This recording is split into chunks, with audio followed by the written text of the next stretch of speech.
Hello नमस्कार आदाब जय हिंद। आज आप लोगों का क्लास होगा सिमिलरिटी ऑफ ट्रायंगल के बारे में। ये आप लोगों को ज्योमेट्री में तो इंपॉर्टेंट होता ही है, साथ ही साथ ट्रिगोनोमेट्री और मेंसुरेशन में भी इंपॉर्टेंट हो जाता है। मेंसुरेशन में तो आपको पूरा का पूरा फ्रस्टम ऑफ कोन जो आपको पढ़ना है इस पर ही डिपेंडेंट होता है। उसका जो फार्मूला डिराइव होता है इसी से होता है, सिमिलरिटी ऑफ ट्रायंगल को करके होता है। और इससे आप पाइथागोरस थ्योरम भी प्रूफ करते हैं और भी बहुत सारे काम होते हैं, ट्रिगोनोमेट्री का क्वेश्चन बना सकते हैं। तो ये हर हिसाब से इम्पोर्टेंट टॉपिक हो जाता है, इसलिए इसको डिस्कस करना ज़रूरी हो गया। अब देखिए यहाँ पे सबसे पहले हम लोग सिमिलरिटी ऑफ ट्रायंगल से बारे में सबसे पहले कॉन्ग्रुएंस के बारे में पढ़ेंगे कि कॉन्ग्रुएंस ऑफ ट्रायंगल क्या होता है, ताकि आप लोगों को दोनों के बीच का डिफरेंस समझ में आ जाए। और उससे पहले देख लेंगे कॉन्ग्रुएंट फिगर क्या होता है। थोड़ा सा रिमाइंड करवा देते हैं, आप लोगों को 9th क्लास में पढ़े होंगे, इससे आप लोगों को दिमाग में आ जाएगा। देखिए कॉन्ग्रुएंट फिगर होता है two geometrical figures having exactly the same shape and size are known as congruent figure. करने का मतलब जब दो ज्योमेट्रिकल फिगर है और दोनों का शेप सेम है, साइज सेम है, तब उसको क्या बोलेंगे, कॉन्ग्रुएंट फिगर।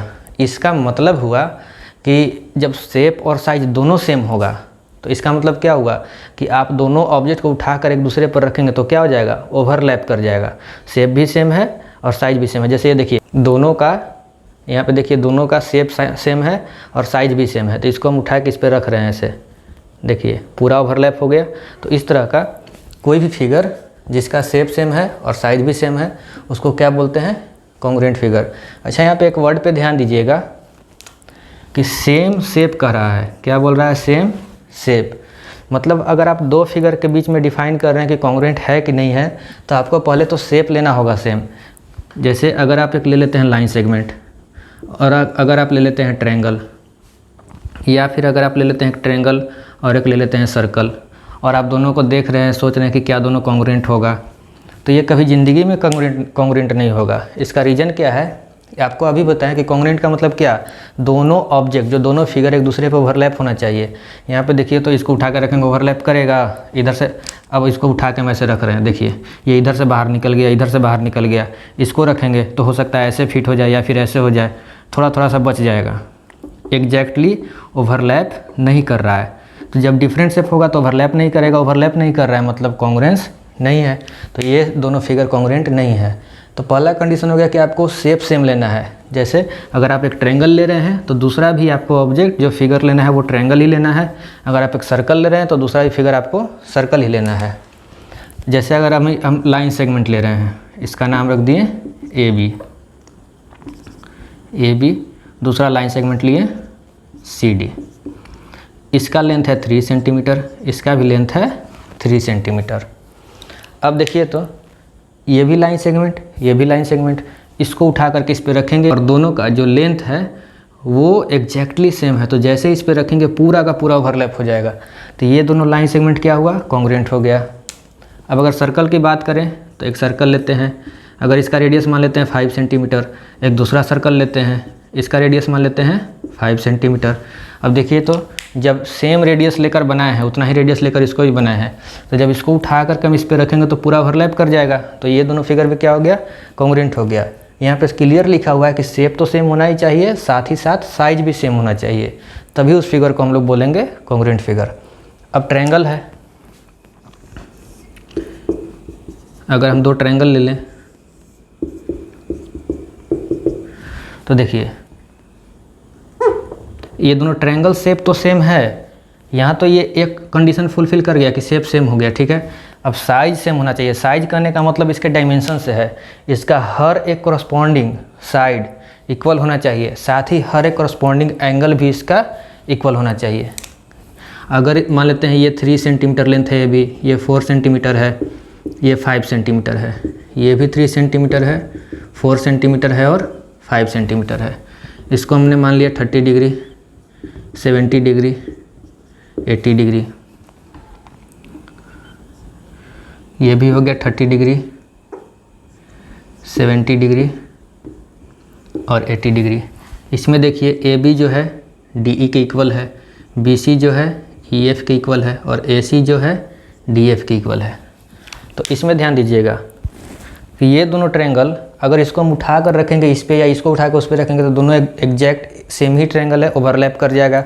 यहाँ शेप तो सेम है ही, साथ ही साथ इसका जो डायमेंशन है, जो साइज है वो भी सेम है। आप यहाँ पे थोड़ा सा ऑब्जर्व करिएगा तो देखिएगा कि यहाँ 30 तो यहाँ भी 30, यहाँ 70 70, 80 80, 3 3, 4 4, 5 5। इसका मतलब क्या हुआ कि देख रहे हैं कि एक ही ट्रायंगल उसका फ़ोटोकॉपी बना दिए हैं, है ना। मतलब सेम ट्रायंगल है, उसी का एक कॉपी इधर यहाँ पे है, जीरोक्स कॉपी है। तो दो फिगर जो है कॉन्ग्रुएंट होगा, मतलब दोनों एक ही फिगर होगा, बस उसको हम लोग एक कॉपी कर लिए हैं।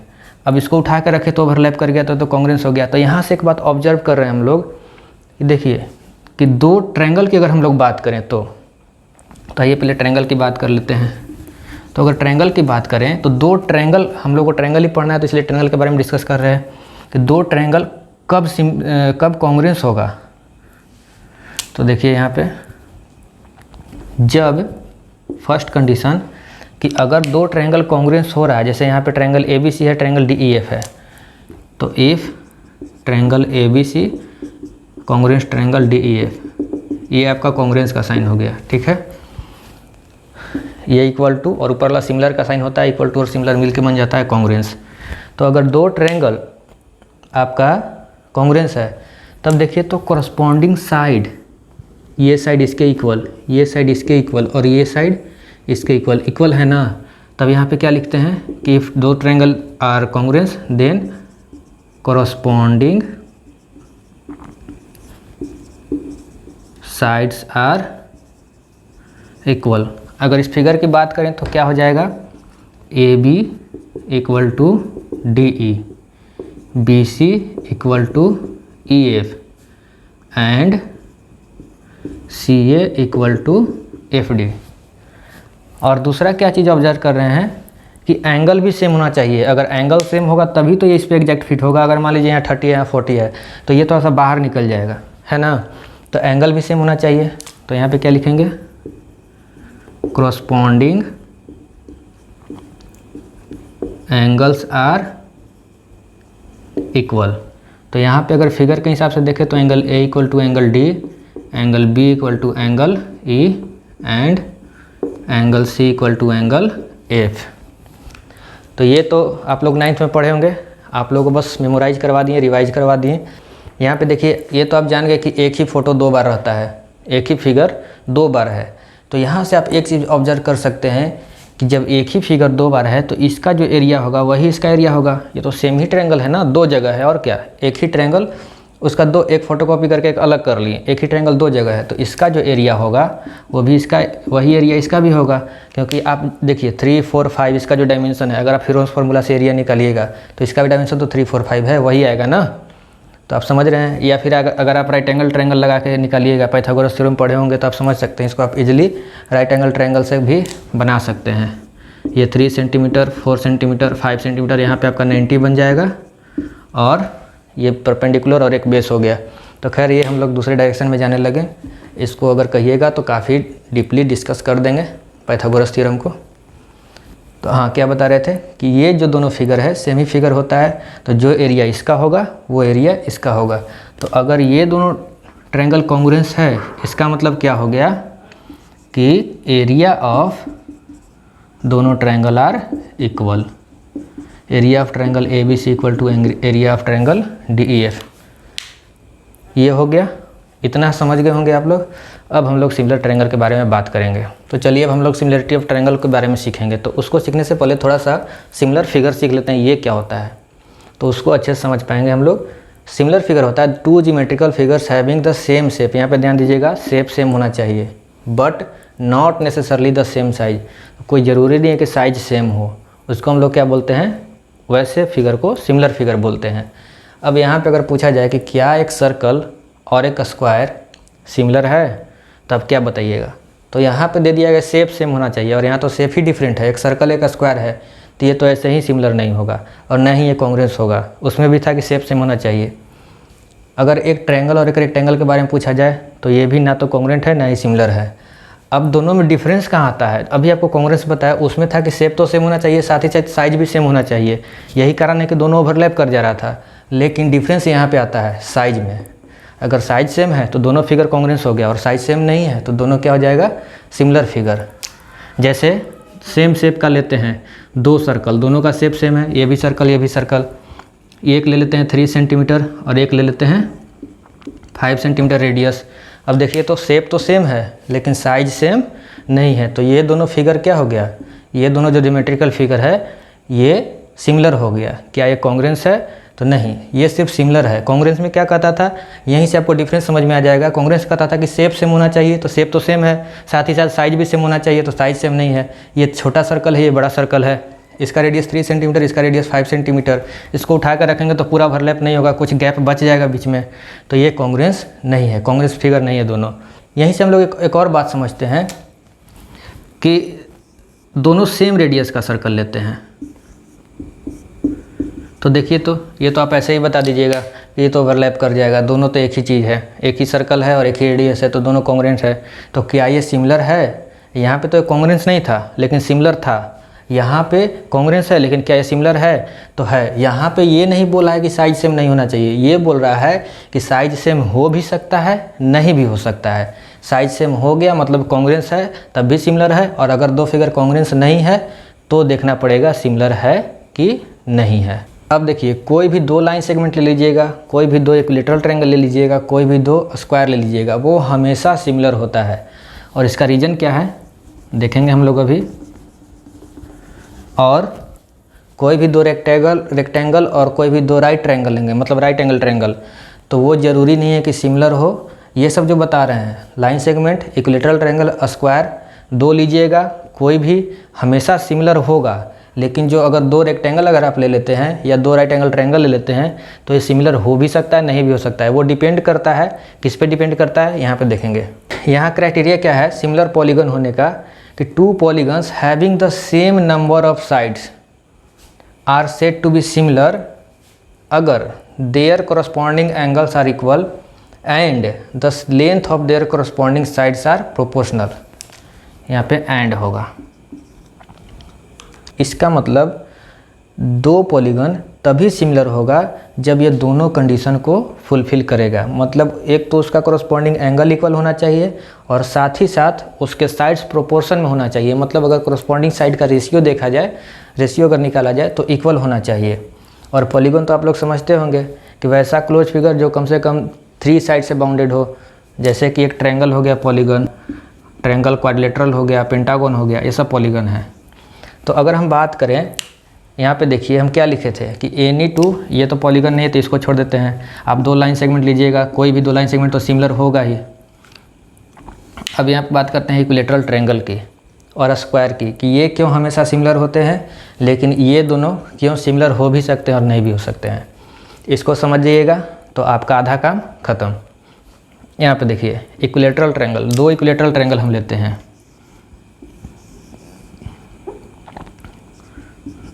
ABC DE F। अगर हम ले लेते हैं ये 3 सेंटीमीटर तो ये भी हो गया 3 सेंटीमीटर। इसको हम ले लेते हैं 6 सेंटीमीटर तो ये सब भी हो गया 6 सेंटीमीटर। तो यहाँ पे देखिए लिखा हुआ है कि कब किस कंडीशन में दो पॉलीगन सिमिलर हो सकता है, जब उसका corresponding एंगल इक्वल हो। तो देखिए तो इक्विलैटरल ट्रायंगल है तो इसका तो सब एंगल 60 डिग्री होगा, 60 60 60 है ना। और ये भी इक्विलैटरल ही है तो ये भी 60 60 60। और दूसरा क्या कह रहा था, हाँ तो यहाँ पे पहला देख लिए, इसका एंगल ए और एंगल corresponding एंगल डी दोनों इक्वल है, एंगल बी का corresponding एंगल ये भी इक्वल है, सी और एफ भी इक्वल है, ये हो गया। सेकंड क्या है कि the length of their corresponding sides are proportional, मतलब उसके corresponding साइड प्रोपोर्शन में होना चाहिए, उसका जब साइड्स का रेशियो निकाले तो इक्वल होना चाहिए। तो देखिए तो ए बी का corresponding साइड डी ई, तो ए बी और डी ई का रेशियो निकालिए, A B by D E क्या हो जाएगा 3 सेंटीमीटर बाई 6 सेंटीमीटर 1/2। उसी तरह अगर आप B C by E F निकालिएगा तो 3/6 फिर से 1/2। आप C A by F D निकालिएगा तो 3/6 फिर से 1/2। तो हम corresponding साइड्स का रेशियो निकाल रहे हैं तो बार बार एक ही आ रहा है 1/2, मतलब इक्वल आ रहा है corresponding साइड का रेशियो। तो यहाँ पे ये दोनों कंडीशन फुलफिल कर गया कि इसका जो corresponding एंगल है वो तो इक्वल है ही, साथ ही साथ इसका साइड्स का रेशियो भी इक्वल है।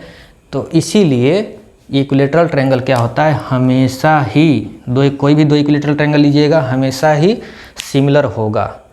सेम बात लागू होता है स्क्वायर में। तो इसको देख लेते हैं हम लोग, जैसे एक बड़ा स्क्वायर लेते हैं और एक छोटा स्क्वायर लेते हैं। ABCD EFGH, इसको 2 सेंटीमीटर मान लिया, इसको मान लिया 3 सेंटीमीटर।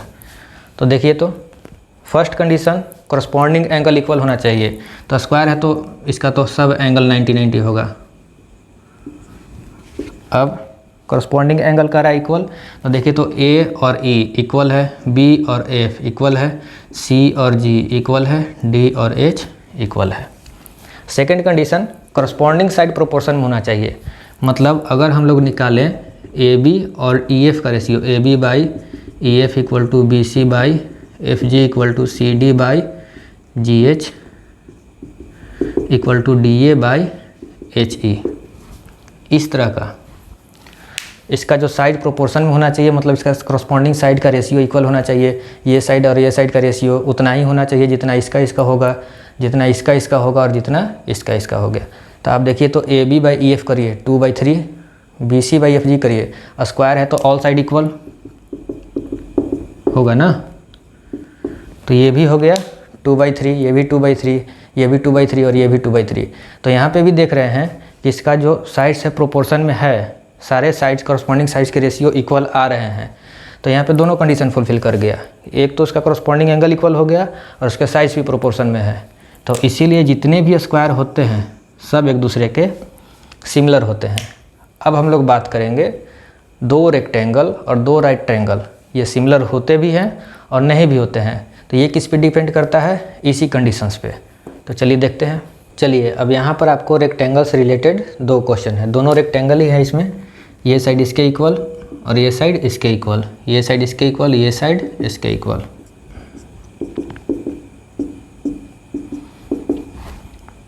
अपोजिट साइड इक्वल होते हैं इसमें, ये 2 सेंटीमीटर हो जाएगा, ये 5 सेंटीमीटर, ये 3 सेंटीमीटर हो जाएगा और ये 7 सेंटीमीटर, ये कितना 4 सेंटीमीटर और ये 2 सेंटीमीटर, ये 3 सेंटीमीटर और ये 6 सेंटीमीटर। तो चलिए देखते हैं। अभी आपको बताएं कि 2 रेक्टेंगल जो है वो सिमिलर हो भी सकता है और नहीं भी हो सकता है, वो डिपेंड करता है इसके कंडीशन पे कि सिमिलरिटी का क्या कंडीशन है। तो कंडीशन क्या है कि कॉरस्पॉन्डिंग एंगल इक्वल होना चाहिए, साथ ही साथ इसका कॉरस्पॉन्डिंग साइड प्रोपोर्शन में होना चाहिए। तो पहले एंगल देख लेते हैं। तो रेक्टेंगल है तो इसका कॉरस्पॉन्डिंग एंगल इक्वल होगा, क्योंकि इसमें ईच एंगल क्या होता है 90 डिग्री, तो सब तो 90-90 है। इसमें भी अगर देखें सेकंड क्वेश्चन में तो इसका भी कॉरस्पॉन्डिंग एंगल इक्वल है। अब क्या बच गया, सेकंड कंडीशन कि उसका कॉरस्पॉन्डिंग साइड प्रोपोर्शन में होना चाहिए, मतलब कॉरस्पॉन्डिंग साइड का जब रेशियो निकालें तो इक्वल होना चाहिए। तो AB का कॉरस्पॉन्डिंग क्या है PQ, तो AB और PQ का रेशियो इक्वल होना चाहिए। BC का कॉरस्पॉन्डिंग क्या है QR, BC और QR के रेशियो के ये इक्वल होना चाहिए। CD का कॉरस्पॉन्डिंग साइड RS के और DA के कॉरस्पॉन्डिंग साइड SP। तो सभी कॉरस्पॉन्डिंग साइड्स के रेशियो क्या होने चाहिए, इक्वल। अगर इक्वल हो जाते हैं तो सिमिलर होगा और नहीं होंगे तो नहीं होगा, क्योंकि पहला कंडीशन तो फुलफिल हो गया, लेकिन दूसरा अगर नहीं हो पा रहा है तो सिमिलर नहीं होगा। चलिए चेक करते हैं। फर्स्ट में AB कितना है 5, PQ कितना है 7, BC 2, QR 3, CD 5, RS कहाँ गया 7, DA 2 और SP 3। तो देखिए तो ये सभी इक्वल हैं, नहीं है इक्वल ये सभी। तो इसलिए फर्स्ट जो क्वेश्चन है आपका, ये दोनों सिमिलर पॉलिनोमियल या सिमिलर रेक्टेंगल नहीं है। अब अगर बात करें सेकंड की, तो इसमें नाम सेम है रेक्टेंगल का, तो यहीं से देख लेते हैं। AB का वैल्यू कितना 4 बाई PQ का कितना 6 equal to BC 2 by QR कितना है 3, फिर CD 4 बाई RS कितना RS 6 और DA 2 बाई SP 3। तो क्या ये इक्वल है, तो देखिए तो इसको काटेंगे तो ये 2/3 हो जाएगा, 2 2 जा 4, 3 2 जा 6, तो सब 2/3। तो इसमें क्या देख रहे हैं इस क्वेश्चन में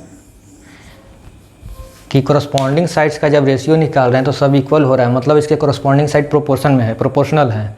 तो इसमें दोनों कंडीशन फुलफिल कर गया कि एंगल तो कॉरस्पॉन्डिंग एंगल तो इक्वल है ही, साथ ही साथ कॉरस्पॉन्डिंग साइड्स इसका प्रोपोर्शनल है, यही कारण है कि ये दोनों रेक्टेंगल सिमिलर हो गए। और सिमिलर का साइन ऐसे होता है, और कॉन्ग्रुएंस का आपको बताएं इक्वल टू के साथ सिमिलर लग जाता है। अब हम लोग देखेंगे, ये तो देख लिए कि टू जो रेक्टेंगल होते हैं वो ज़रूरी नहीं है कि हर बार सिमिलर हो, वो कंडीशन पे डिपेंड करते हैं। ठीक उसी तरह टू जो राइट एंगल ट्रायंगल होते हैं, क्योंकि अगर आप ट्रिगोनोमेट्री में क्वेश्चन बनाइएगा तो राइट एंगल ट्रायंगल का यूज होता है, तो इसके बारे में बात करना भी ज़रूरी है। टू राइट एंगल ट्रायंगल अगर देखिएगा तो ये भी सिमिलर हो सकता है और नहीं भी हो सकता है, उसमें भी ये दोनों कंडीशन फुलफिल होना चाहिए। लेकिन अगर सिमिलैरिटी ऑफ ट्रायंगल की बात करें तो उसमें थोड़ा सा बदलाव आ जाता है। बदलाव क्या रहता है सेम ही, दोनों तो फुलफिल होना चाहिए, लेकिन उसमें चेंजेज क्या होता है, चलिए वो देखते हैं। चलिए फाइनली हम लोग बात करेंगे criteria for similarity of triangles. तो दोनों में अभी आपको बताया कि कुछ माइनर सा डिफरेंस होता है। डिफरेंस क्या होता है कि दो पॉलीगन सिमिलर कब होता है, जब ये कंडीशन एंड, यहाँ पे एक वर्ड यूज किए हैं एंड, और ये कंडीशन फुलफिल होता है दोनों, तभी जाकर दो पॉलीगन सिमिलर होता है। ट्रायंगल भी पॉलीगन में ही आता है, फिर इसका एक अलग क्यों कंडीशन बन गया, तो पहले इसका कंडीशन देख लेते हैं क्या डिफरेंस है, क्या चेंजेज है। तो यहाँ पे सेम कंडीशन है फर्स्ट और सेम कंडीशन है सेकंड, लेकिन यहाँ पे एक वर्ड यूज हुआ है और। इसका मतलब क्या हुआ कि इसमें क्या था कि दोनों फुलफिल होना चाहिए तभी सिमिलर होगा, लेकिन ट्रायंगल वाले केस में क्या हो जाता है कि अगर एक भी फुलफिल हो गया तो आपका ट्रायंगल सिमिलर हो जाएगा। अगर सिर्फ करस्पॉन्डिंग एंगल इक्वल हो गया तब भी दोनों ट्रायंगल सिमिलर, और अगर सिर्फ करस्पॉन्डिंग साइड प्रोपोर्शनल हो गया तब भी दोनों ट्रायंगल सिमिलर। इसका एक रीजन होता है जिसको हम लोग थेल्स थ्योरम से प्रूव करते हैं कि इन दोनों में से कोई एक ही कंडीशन फुलफिल करने पे क्यों दोनों ट्रायंगल सिमिलर हो जाता है। अगर आपको इन दोनों का प्रूफ चाहिए कि क्यों इन दोनों में से एक भी कंडीशन फुलफिल हो गया दोनों ट्रायंगल सिमिलर होगा, तो आप कमेंट करिएगा, आपको इसका भी प्रूफ बता देंगे। ठीक है, तो अब दोनों कंडीशन के बारे में बात कर लेते हैं। तो इसमें क्या है कि इसका करस्पॉन्डिंग एंगल तो इक्वल होना चाहिए दोनों ट्रायंगल में, ठीक है।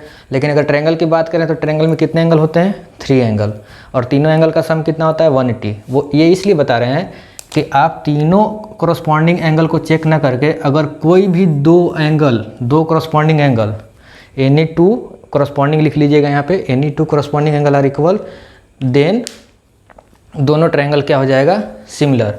जैसे अगर हम मान लें कि ट्रायंगल ABC ट्रायंगल DEF है, तो अगर मान लेते हैं कि दो एंगल इक्वल है, ये इक्वल इसके, अगर इसको हम x मान लें और इसको हम मान लेते हैं x हो जाएगा, और इसको हम y मान लें तो ये भी हो जाएगा y। अब ये दोनों मान लिए कि ये दोनों सिर्फ करस्पॉन्डिंग एंगल इक्वल है, ठीक है, हम तीसरा को नहीं मान रहे हैं। तो देखिए तो ट्रायंगल के तीनों एंगल का सम कितना, 180, तो x + y + c क्या हो जाएगा, 180 होगा ना, और x + y + f क्या हो जाएगा, 180। तो इस ट्रायंगल में तीनों एंगल का सम 180 और इस ट्रायंगल में भी तीनों एंगल का सम 180।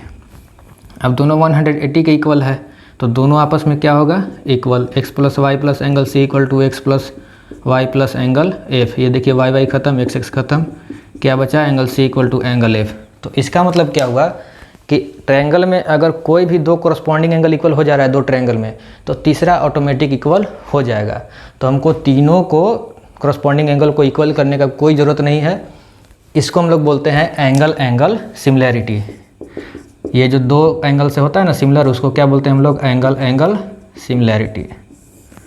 ठीक है, तो ये समझ गए। तो पहला कंडीशन क्या है कि इसमें आपको तीनों करस्पॉन्डिंग एंगल चेक करने का कोई ज़रूरत नहीं है, आप सिर्फ दो करस्पॉन्डिंग एंगल चेक करिए। अगर कोई भी दो करस्पॉन्डिंग एंगल इक्वल हो जा रहा है तो आपको दोनों ट्रायंगल सिमिलर है। अब आते हैं सेकंड कंडीशन पर। तो सेकंड कंडीशन कह रहा है कि length of their corresponding sides are proportional. मतलब इसमें अगर उसके साइड्स का प्रोपोर्शनल निकाल रहे हैं, प्रोपोर्शन कर रहे हैं, रेशियो निकाल रहे हैं करस्पॉन्डिंग साइड का, और इक्वल हो जा रहा है, प्रोपोर्शन में आ रहा है, तब भी दोनों ट्रायंगल सिमिलर होगा। देखिए अब दो ट्रायंगल ले रहे हैं ABC और ले लेते हैं DEF। ये 3 सेंटीमीटर, इसको कर देते हैं 6 सेंटीमीटर, 4 सेंटीमीटर, 8 सेंटीमीटर और 5 सेंटीमीटर, 10 सेंटीमीटर। सिर्फ आपको साइड दिया हुआ है, एंगल नहीं दिया हुआ है। और आपसे पूछा जाए कि क्या ये दोनों ट्रायंगल सिमिलर हैं, तो आप देखिएगा, एंगल तो आपको मेंशन है नहीं, तो आप क्या देखिएगा, इसका साइड का रेशियो, करस्पॉन्डिंग साइड का रेशियो 3/6, 1/2, 4/8, 1/2, 5/10, 1/2, तीनों करस्पॉन्डिंग साइड का रेशियो इक्वल हो रहा है, मतलब ये दोनों ट्रायंगल क्या है, सिमिलर है। फर्स्ट कंडीशन में क्या था, जैसे अगर हम कर लेते हैं इस तरह से ABC DEF, अगर मान लेते हैं ये 70 डिग्री है, ये 40, इसको हम 50 मान लेते हैं और ये हो जाएगा 60, और यहाँ पे मान लेते हैं 70 और 50। हमको दो ही एंगल पता है, तो देखिए तो अगर ये 70 50 है तो ये तो जाहिर सी बात ऑटोमेटिक 60 होगा, ये तीनों को जोड़ के 180 जो आना चाहिए। अब देखिए यहाँ पे आपको साइड नहीं मेंशन है कि साइड का लेंथ क्या है, आपको क्या मेंशन है, एंगल। तो आप ये वाला चेक करिए, कोई भी दो एंगल आप देख लीजिए। अभी आपको पता है कि तीसरा तो वैसे भी इक्वल हो जाएगा, कोई भी दो एंगल तो आपको मिल रहा है, ये दोनों करस्पॉन्डिंग एंगल इक्वल है और ये दोनों करस्पॉन्डिंग एंगल इक्वल है। तो एंगल सिमिलैरिटी से ट्रायंगल ABC सिमिलर हो जाएगा ट्रायंगल DEF के। और देखिए यहाँ पर भी वही चीज़ लिखा हुआ है जो आपको अभी बताएं कि similarity of the two triangles it is not necessary to check both the conditions. Similarity of triangle के लिए आपको कोई ज़रूरत नहीं है दोनों कंडीशन चेक करने के लिए कि दोनों फुलफिल हो रहा है कि नहीं। अगर एक भी फुलफिल हो गया तो आपका ट्रायंगल सिमिलर हो जाएगा, as one condition implies the other. ठीक है, तो चलिए अब हम लोग राइट ट्रायंगल के बारे में बात कर लेते हैं। आपको बोलें कि ये दोनों सिमिलर हो भी सकता है और नहीं भी हो सकता है, तो देख लेते हैं। तो सिमिलरिटी ऑफ ट्रायंगल के बारे में अभी आपको हम बता चुके हैं कि दोनों कंडीशन देखने का कोई ज़रूरत नहीं है। अगर कोई एक भी कंडीशन फुलफिल हो रहा है तो दोनों ट्रायंगल सिमिलर है। तो अब अगर मान लेते हैं कि ये 60 डिग्री है और ये 45 डिग्री है, ठीक है, और यहाँ पे ये 30 डिग्री है और यहाँ पे भी ये 30 डिग्री है, तो बताइए जो फर्स्ट क्वेश्चन है इसमें दोनों ट्रायंगल सिमिलर है कि नहीं है।